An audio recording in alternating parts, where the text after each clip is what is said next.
What is up mga tol? Kamusta ang buhay-buhay? Another day, another DIY na naman tayo para sa ating Mio Gear. For today's DIY, magpapalit tayo ng brake shoe and brake pad. RCB ang brand na ipapalit natin. So, unahin natin itong sa rear brake. Medyo matayang babaklasin dito eh. Una natin kailangan baklasin ay itong pipe. Itong pipe, kailangan natin dito ng T-wrench na 12mm. May butas yan dito para matanggal natin yung nut, yung taas na nut. Tapos yung sa baba, dito na lang natin papadaanin. Tara, tanggalin na muna natin itong pipe, then yung gulong.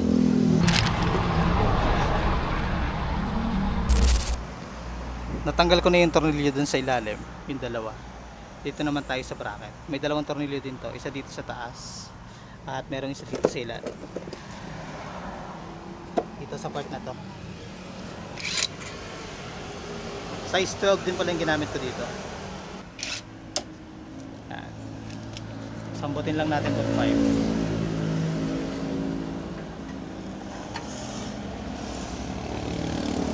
Pagkatanggal ng pipe, dito naman tayo sa gulong. Try ko kung kaya nitong impact na to. Kapag hindi, magmamanual tayo. Sana kayanin.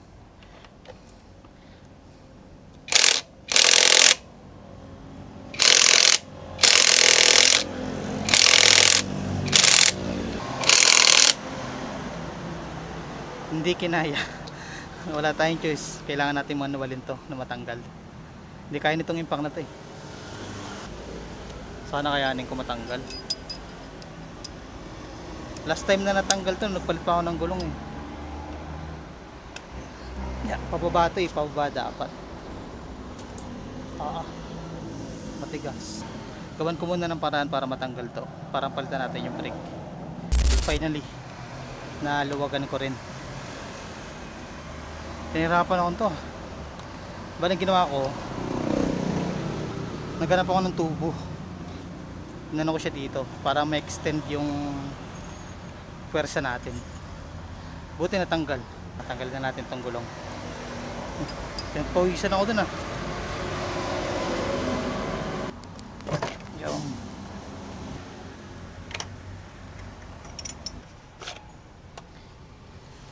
ito na yung lagay ng preno natin. Medyo okay pa naman oh. May makapal-kapal pa siya. Ano? Compared to sa ipapalit natin ng RCB ito. Linisan muna natin to. Ang dumi. Ito pala yung na-order ko na brake cleaner. Ano lang to? 53 pesos. Tanggalin lang muna natin yung mga likabok. Ang dami oh. Babaran lang muna natin to. Tapos ito namang gulong, linisin natin.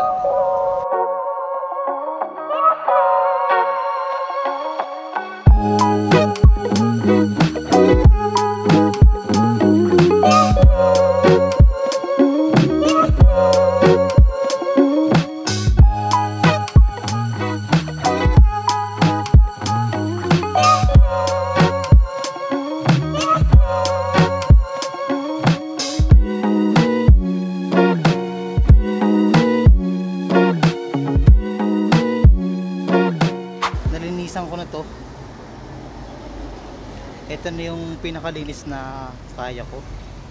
Yung mga itim-itim dito ayaw matanggal eh, parang mancha na siya. Bago ko ikabit yung brake shoe, lalagyan ko muna ng konting grasa.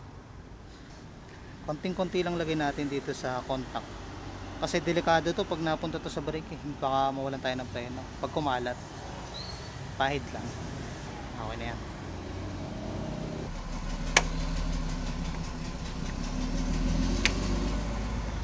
Yun. Fit na fit naman siya. Okay na, itong gulong naman. Yeah.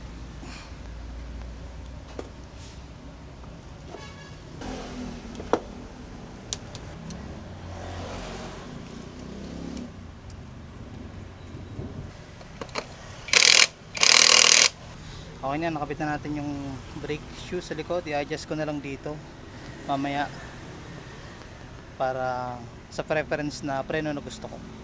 Tapos kabit na natin yung pipe.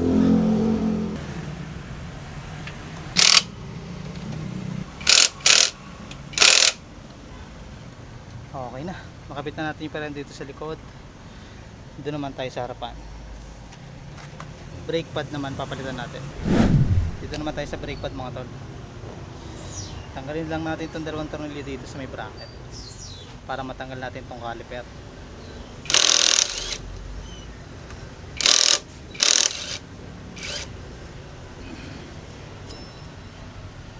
Talas no.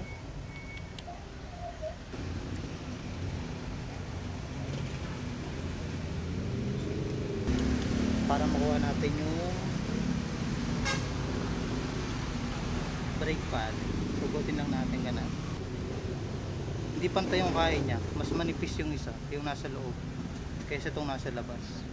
Kasi itong nasa labas kita pa yung guhit, yung nasa loob ubos na. Yung tapos yung piston habang naka-expose pa siya, linisin na natin.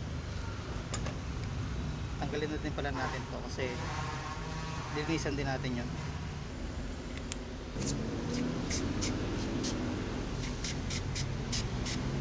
Sabay natin itong disc.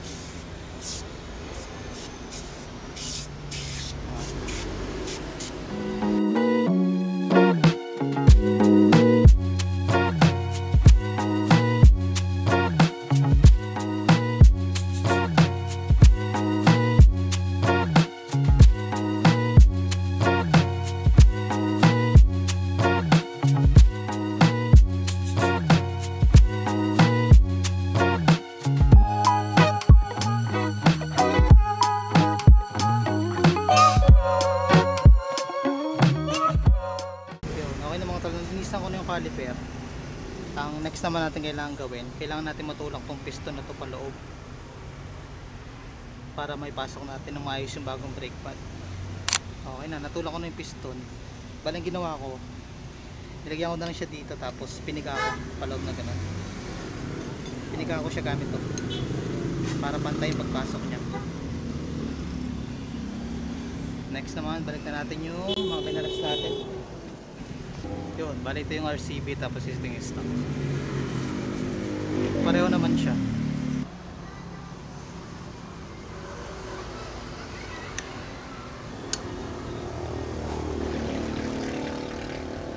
Yun.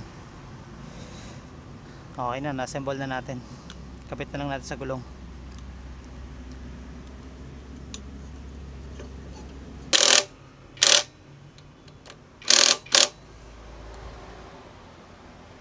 Piga-pigayin lang natin dito para lumapat yung piston.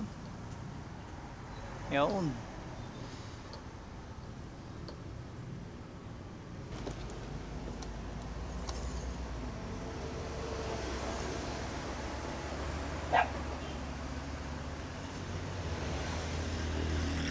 Okay, may pre-wheel naman siya. So yung mga tol, finally natapos rin tayo. Nakabit naman natin na maayos. Grabe, hirap pala mag DIY no.